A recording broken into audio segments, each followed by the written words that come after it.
¿Qué tal? ¿Cómo están, amigos y amigas de esta comunidad? Como siempre, un gusto, como siempre, un placer. Mucho hemos platicado con ustedes del tema de la guerra contra el narcotráfico, sus diversas aristas, y particularmente nos llama la atención el papel de los Zetas. ¿Qué papel tuvieron los Zetas en realidad? Y sobre todo a últimas fechas, a últimos días, en donde se habla nuevamente de la participación del ejército en los momentos más oscuros de la historia de este país, lo último de ellos que está ahí, precisamente en el candelero, como es Ayotzinapa, un crimen de Estado, definido así por el propio Alejandro Encinas, en donde la mano del crimen organizado en su conjunto estuvo presente. Hay un libro que yo quiero de verdad recomendarles mucho, Las guerras ocultas del narco. Un libro que en lo personal me parece de lo más interesante que hay al respecto. Y voy a platicar con un periodista, autor del mismo, alguien que admiro y respeto mucho, mi querido Juan Alberto Cedillo. ¿Cómo estás, Juan? ¿Cómo estás, Jesús? Gracias por la invitación, gracias por tus palabras a tu No, hombre, disposición. totalmente me quedo corto, mi querido Juan. Oye, pues a ver, platícanos un poco para aquellos que vayan entendiendo todo este panorama. Los Zetas, el ejército, ¿cómo juegan? ¿Cómo es el entramado en esta llamada o mal llamada guerra contra el narco? Primero, déjame comentarte que sobre este grupo, que nace como el brazo armado del Cártel del Golfo, existen muchos mitos. Hay una buena cantidad de mitos, hay una buena cantidad de historias, hay una buena cantidad de leyendas sobre ellos, empezando por su nombre, por qué se llaman los Zetas.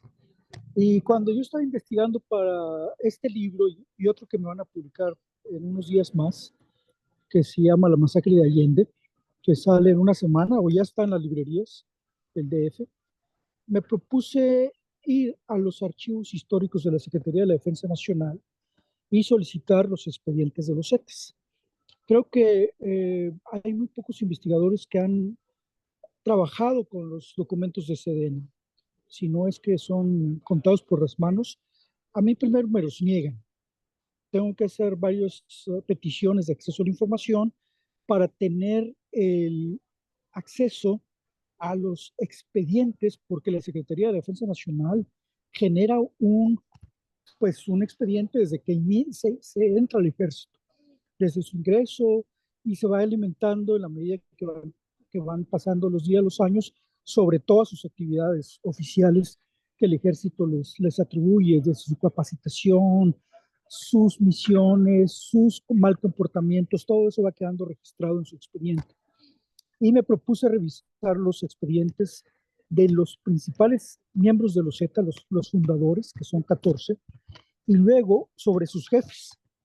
Ellos no llegan solos a Reynosa en el año 1997. Ellos llegan coordinados por el general Ricardo Martínez Perea y por un capitán que se llama Capitán Maya. Ellos son los que están coordinando esta operación donde llegan estos militares jovencitos, la mayoría de 19, 20 años, con el grado de cabo de infantería y la mayoría también altamente capacitados, entre ellos fundamentalmente tres: Arturo Guzmán de Sena, Enrique Rejón Aguilar Mamito y Lascano, así como Homer, Jaime Durán, se me va a olvidar el nombre completo, subteniente Betancourt.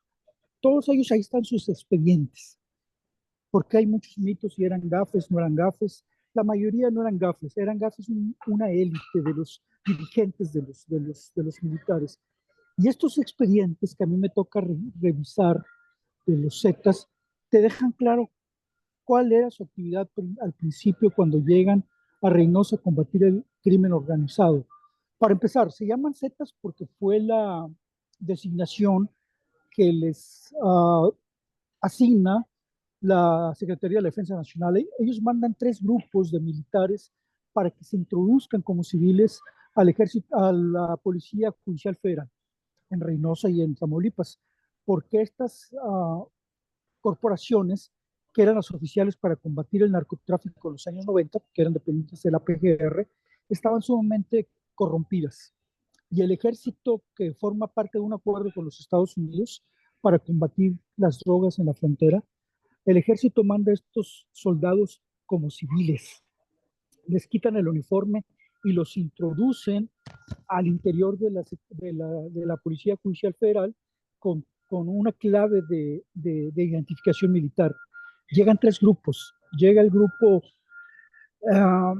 X, Z, es X, Y, Z. Son los tres grupos. Y a cada grupo se le asigna a cada elemento se le asigna un número.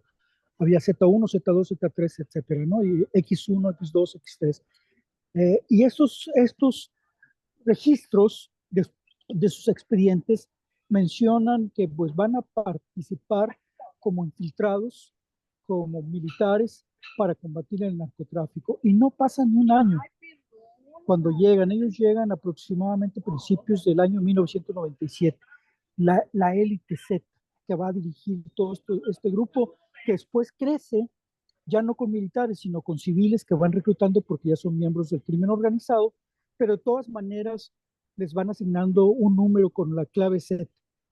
Y estos jóvenes, que eran Arturo Guzmán, que dirigía toda la operación, Arturo Guzmán de Sena, el segundo era el teniente Betancourt, el tercero era subteniente Betancourt, el tercero era Liberto Lascano, y así para adelante, ¿no?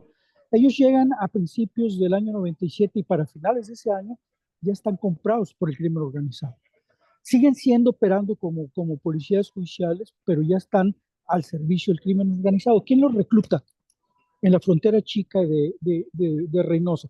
Ese es otro mito. No los recluta Osiel Cárdenas. La persona que lo recluta era el capo de moda en ese momento, que era el Yune, García Mena, Gilberto García Mena, el Yune, que por cierto está por salir. Está por cumplir su condena, que le ofrecieron de 40 años, cumplió 20 y ya está por dejar la prisión. El Yune los recluta por una razón muy sencilla. Él tenía un abogado que lo asesoraba para el asunto legal de sus negocios. Cuando hablo de negocios, él es el narcotráfico porque él era agricultor, tenía negocios legales como agricultor. Y su abogado le dice que en esa época, por el delito de narcotráfico, él podría pisar la cárcel por 5 años. No importa la cantidad de droga que pasara. Por 5 años era la pena máxima por narcotráfico a finales del siglo pasado. Y le advierte que para incrementar los años de cárcel normalmente se le suma la aportación de armas prohibidas para los civiles, que solo puede ser de uso del ejército, que son, para empezar, pues las pistolas calibre 45 y luego los rifles de asalto. R15, AK-47, todos esos están prohibidos para que los civiles los tengan. Por esos delitos, por ese delito, si te suman posesión de armas prohibidas, te llevas 10 años en esa época. Entonces, por narcotráfico eran 5 y por el manejo de armas prohibidas por el ejército 10 años. Entonces decidió el Yune que no iba a traer armas, que él y sus personas cercanas, que era su abogado, que era don Seferino Cuellar, Peña Cuellar y otros, no iban a aportar armas, pero iban a reclutar estos policías judiciales exmilitares que traían UCIs en ese entonces para que los cuidaran. Y así los reclutan, como sus escoltas personales que los cuiden sin necesidad de ellos tener armas. Y es donde se empieza a penetrarse los Zetas al interior del crimen organizado. Todo esto sale a partir de los expedientes, porque, por ejemplo, para Arturo Guzmán de Sena está la fecha de deserción. Cuando ellos lo llaman, ya no responde y ya saben que desertó del ejército. Y entonces, como él era la cabeza de una operación muy sofisticada, que era que estos militares se introdujeran para combatir el narcotráfico, la Sedena lo busca por todos sus medios y después de su deserción, semanas después de su deserción, se crea un equipo de la Fiscalía Militar para irlo a capturar porque ya saben que los traicionó. Pero él los traiciona porque también el jefe de todos ellos, que era el general Ricardo Martínez Perea, que fue condenado por narcotráfico en el sexenio de Fox por 15 años, ya se había vendido.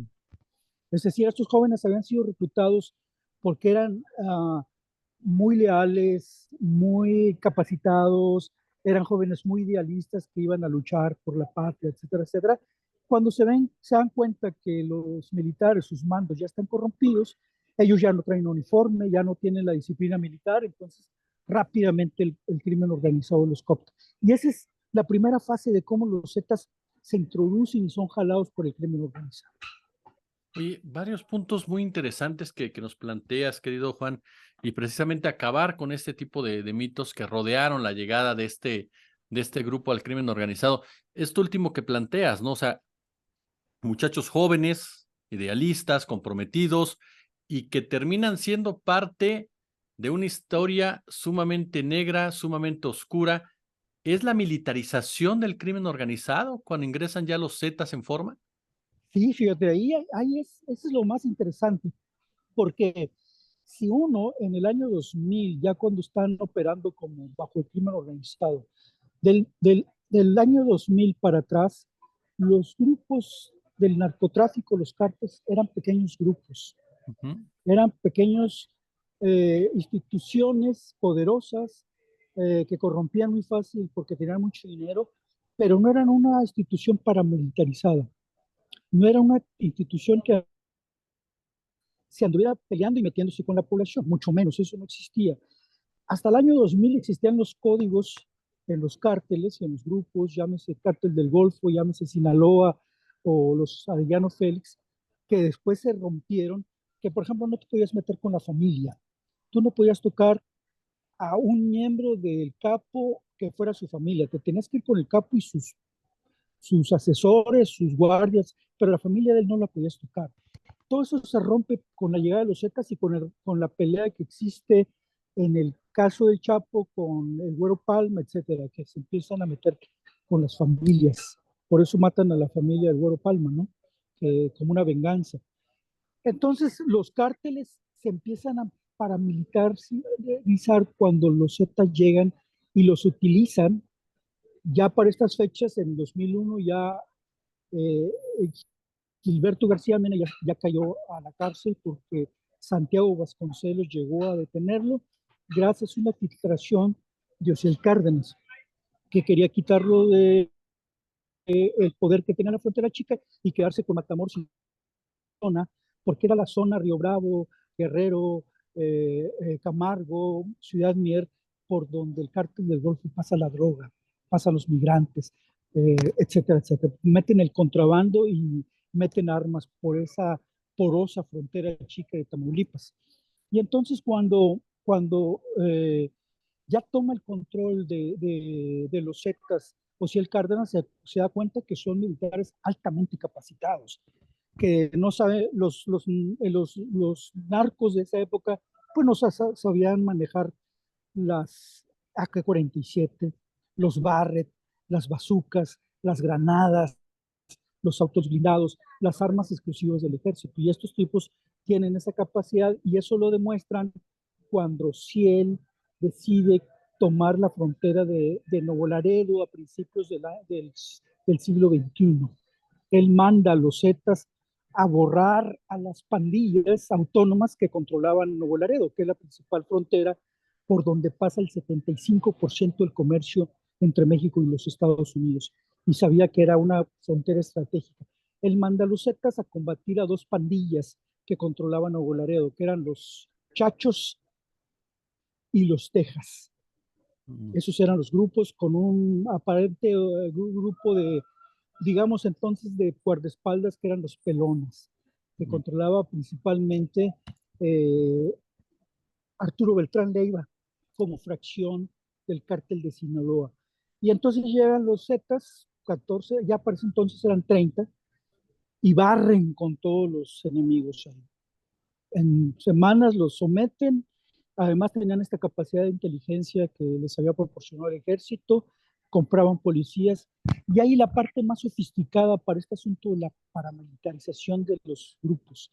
Hay una parte muy importante que la Sedena tiene que aclarar y que es una parte de lo más importante para entender este proceso de cómo los Zetas se convierten después de que rompen con el cártel del Golfo en el grupo más poderoso que se empieza a disputar a todos los demás grupos, a, a Michoacán, a la familia, a Michoacán, a la familia michoacana, en Concordia y en Choice y en todas las partes al Sinaloa, y se convierte en el grupo que está expandiéndose y que maneja más droga y que maneja más capacidad de fuego. Y esa cosa que se tiene que aclarar es que en un momento dado los Zetas se hicieron creer que seguían siendo una operación clandestina de la Secretaría de Defensa Nacional para combatir el narco, con el apoyo de la propia Sedena, porque ellos reciben apoyo de la Cuarta Región Militar, de la Octava Zona Militar, de la Sexta Región Militar, de todas las zonas militares del país. Ellos se hacen cuenta de que llegaban y decíamos, somos los militares que están clandestinamente operando para combatir el narcotráfico, pero ya eran narcotraficantes. Y en ese momento Sedena nunca aclaró que ellos ya habían desertado, que ya no eran parte del ejército mexicano combatiendo el narcotráfico, que ya eran narcotraficantes autónomos. Y entonces Sedena permitió, al no denunciar, que quizás porque podría ser hasta por vergüenza, que no denunció que su gran operación para combatir el narcotráfico había fracasado y que ahora estos militares estaban recibiendo operación de la propia Sedena. Ellos recibieron informes, recibieron apoyo, recibieron diversos tipos de manejo de información para combatir a los cárteles rivales, ¿sí? Los que ellos querían eliminar. Y para eso colaboraron mandos de la Secretaría de Defensa Nacional en las religiones militares. Yo esto ya no lo veo en los expedientes, esto lo escucho en la voz del propio Enrique Rejón Aguilar Mamito, cuando está confesando su testimonio en el juicio celebrado en Austin en el 2013 contra Pancho Colorado Cesna, el lavador de los Zetas en Veracruz. Y él está contando que recibieron apoyo de la Secretaría de Defensa Nacional. Es decir, en un momento dado, los Zetas se convierten en el grupo más poderoso porque está recibiendo directa y indirectamente información y apoyo de la Secretaría de Defensa Nacional, que nunca informó que ese grupo paramilitar ya no eran miembros de la Secretaría de la Defensa. Oye, es muy difícil de creer que la Sedena pues no diera ese tipo de información por descuido, como dices, por vergüenza. ¿Qué tanto ya era su brazo operativo, digámoslo así, en un negocio en el cual pues todo mundo estaba disputándose el control del mismo? Sí, pues eso había que preguntarse a los mandos de la Sedena, porque pues, a mí ya no me corresponde tener tantos datos, ¿no? A lo mejor Luis Crescencio Sandoval podría responder por qué no hizo nada cuando los Zetas hicieron la masacre de Allende, ¿no? Claro, que esa era mi otra pregunta, querido Juan, aprovechando que estás con nosotros y que tu libro ya está, como bien lo señalas, en las librerías. ¿La masacre de Allende es el punto más alto de los Zetas, del poder de los Zetas ya en nuestro país, o es el punto que marca la caída de los Zetas? ¿Cómo dimensionamos la masacre de Allende? Exactamente como tú lo dices, pero las dos cosas a la vez. Es decir, en un momento ellos vienen a finales del sexenio de Calderón, vienen a disputarle a la familia michoacana el control de la droga en Michoacán, principalmente de la marihuana, que es lo que la familia michoacana distribuía, y la cocaína al cártel del Golfo, y se van a, a tomar plazas estratégicas que ellos consideraban. Por ejemplo, mandan a creo que se llama Tatanka, comandante, no, Mateo, mandan al comandante Mateo, que era ex militar, a Tabasco, mandan al comandante Tatanka a Coahuila, porque se van a ir a vivir a Coahuila, mandan al Z-100 a controlar Veracruz, que primero había llegado este Miguel Ángel Treviño Morales. Ellos en un están operando como ya un cártel nacional que está disputando todos los demás grupos porque se sienten muy poderosos, porque su capacidad militar y este apoyo que están recibiendo indirectamente de Sedena los hace muy poderosos y crean un canal de distribución que viene desde Guatemala hasta Piedras Negras. Y en un momento dado la DEA, y esto ya están los expedientes, ya pero del lado de los Estados Unidos, los Zetas superan a cualquier grupo en el tráfico de drogas hacia los Estados Unidos, porque además tenían un tipo en Texas que movía muy rápido la droga. Estamos hablando que ellos estaban introduciendo por año casi 40 toneladas de cocaína, más de 1 tonelada por mes. Y el problema no es que metas 1 tonelada por mes a Estados Unidos, sino que la puedas distribuir y te genere ganancias. Bueno, pues eso es lo que estaban haciendo los Zetas, y en 3 años que operaron como grupo autónomo protegido por la Secretaría de la Defensa Nacional, pues lograron ganancias por $1,000 millones por año. $1,000 millones que estaban por estar metiendo toneladas de cocaína. Y entonces se convierte en el grupo más poderoso. Paralelamente, que son un grupo que ya reclutó mucha gente, ellos reclutan 3 bases, que son ex policías municipales o policías municipales estatales, delincuentes comunes, porque la marca Z ya en ese momento se convierte en una marca prestigiosa, y para el bajo mundo, pues todo el mundo quería estar con los Zetas, y reclutan la parte más importante para tener carne y cañón, que los utilizan para enfrentarse al ejército, que son las pandillas urbanas en las ciudades. En Monterrey reclutan 20 pandillas urbanas que les surten de sicarios, de halcones, etcétera, etcétera. Tenían en Monterrey gente que los conoció desde adentro, señala que tenían un ejército de 500 sicarios en Monterrey para controlar la zona metropolitana. Entonces, en efecto, se convierten en el grupo más poderoso, tienen mucho dinero, tienen las armas y tienen la sofisticación que siguen apareciendo como una operación clandestina de la Secretaría de la Defensa Nacional cuando ya no era, y eso les brinda protección. Y finalmente, a pesar de que son muy poderosos, la traición de gente de adentro, de los narcotraficantes que habían reclutado en Piedras Negras y Coahuila, que no eran Zetas, que eran sus operadores para el narcotráfico, los traicionan porque eran amigos entre ellos, y el que tenía los contactos en Dallas, que distribuía drogas, pues la DEA lo ubica. Y es cuando les pide los teléfonos de los líderes Zetas.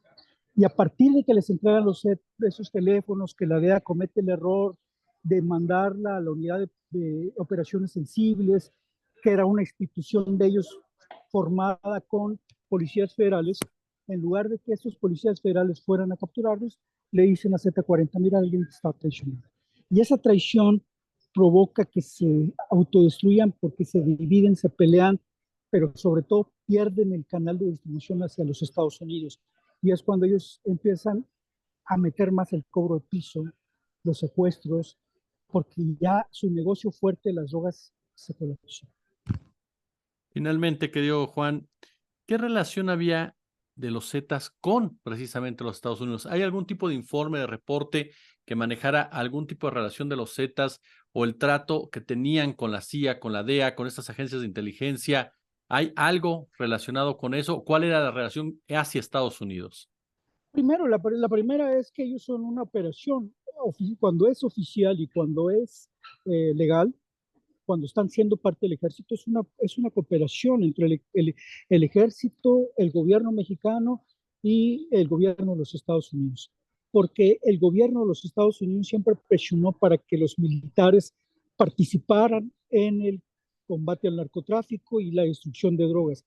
Recordamos que esto viene mucho más atrás, viene desde los años 70 con la Operación Cóndor de los militares destruyendo las cosechas de amapola en Sinaloa con helicópteros. El ejército hacía una campaña cada año para destruir la adormidera en Sinaloa. Y los Estados Unidos, que siempre les preocupó que la droga llegara a su país, pero ellos no se encargaban de controlar la entrada de la droga. Ellos querían que los gobiernos con los que colaboran fueran los responsables de evitar que la droga llegue. Por eso hacían muchos acuerdos con el gobierno mexicano. Y uno de esos acuerdos es que los Zetas van a ser un instrumento del ejército para combatir el narcotráfico. Es decir, los Zetas nacen gracias a que los Estados Unidos le solicitan al gobierno que los militares se introduzcan para combatir el narcotráfico. Ese es el primer paso. Y el segundo paso es que ellos jugaron siempre con este asunto de que eran parte de la Sedena, y entonces ahí pues todo el mundo estaba confundido. La de que si habían roto, no habían roto, quiénes eran ellos, y en un principio, pues, nadie se preocupó porque iban creciendo como espuma, ¿no? Claro. Mi querido y admirado Juan Alberto Cedillo, yo de verdad siempre agradecido contigo de estas charlas de las cuales uno aprende muchísimo y desearte el mayor de los éxitos con este nuevo libro que sé que no necesitas que se te desee porque siempre, siempre son un éxito tus grandes trabajos Mm, periodísticos. Te agradecemos muchísimo estos minutos, oye. Gracias, pues ya sabes, a tu disposición cuando se pueda.